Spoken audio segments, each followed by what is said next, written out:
आजर topic रोची जदि आपण माने प्रति मास 1000 टंकार एसआईपी करूछंती ताहले 10 वर्ष रे केते टंका हेबो। देखंतु 1000 टंकार जदि एसआईपी करूछंती 10 वर्ष रे केते टंका हेबो चलंतु जानिबा। तो सेति पय बर्तमान मु डिटेल्स कहि दउची। देखंतु बर्तमान स्क्रीन रिकॉर्डिंग ऑन करची। तो देखंतु ऑन हो गला।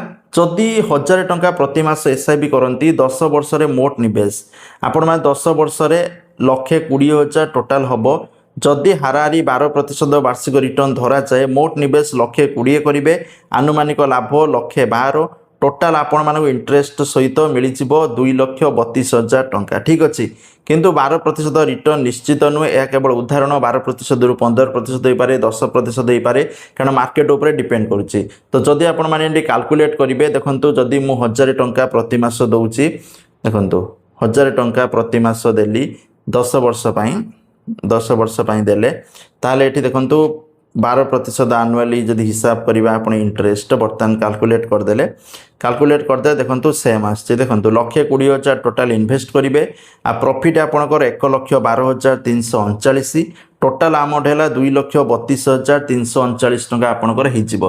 देखंतु एसआईपी गोटे बस्ट इन्वेस्टमेंट गोटे स्टार्टिंग।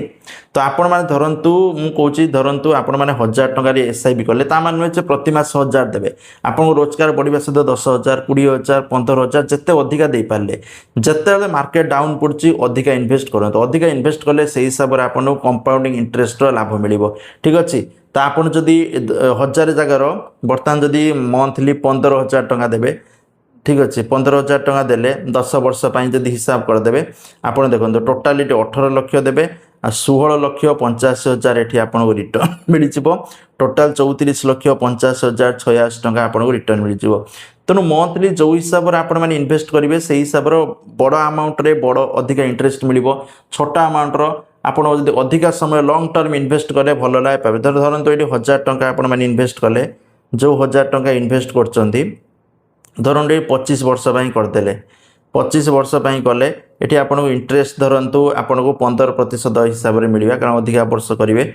एठी कैलकुलेट करदेबे। एठी कैलकुलेट कले आपण मान देखंतु टोटाल आपण मान एठी 3 लाख टंका इन्वेस्ट कले 3 लाख टोटाल आपन प्रॉफिट केते मिलिबो 29,84,074 टंका। टोटाल 32,84,074 टंका मिले से 1000 टंका रो किंतु आपन कोन एठी हे गला देखंतु 25 वर्ष एठी इन्वेस्ट करिया पई पड़ी जिवो। माने आपन माने इन्वेस्ट कले आपनकर पिला छुआंग पई सेतोल टेंशन नै। जदि 25 वर्ष काटी 30 वर्ष करिवे ताले मध्ये प्रॉफिट आउरी अधिका हबो कारण कंपाउंडिंग इंटरेस्ट मिलथाय सुध ऊपर सुध। देखंतु आपन जदि 30 वर्ष इन्वेस्ट करदेले से 3,60,000 रखिबे। ठीक अच्छे प्रॉफिट केते मिलिबो ना 66,49,821 टोटाल आपन मिल जिवो 70,09,821 टका मिल जिवो 30 वर्ष परे। धरंतु आपन करेना 20 वर्ष जदि आपन माने इन्वेस्ट आरंभ कर दउचंती मात्र 1000 टंका तने आपन को जतले 50 वर्ष हितिबो माने आपन को पिला छुआ सेतले बड़ बड़ हिजिबेनी ताको पई जतले 70 लाख टंका थिबो। बुझिपारछंती मात्र 1000 टंका कारण कोडी आपण माने खर्च करछो यानी तेनो खर्च होउची बाकी मंथली 1000 टंका मिनिमल अमाउंट समस्त इन्वेस्ट करि परिबे। जदि आरंभ करनांती एबे आरंभ करनियंतु। थैंक यू जय जगन्नाथ।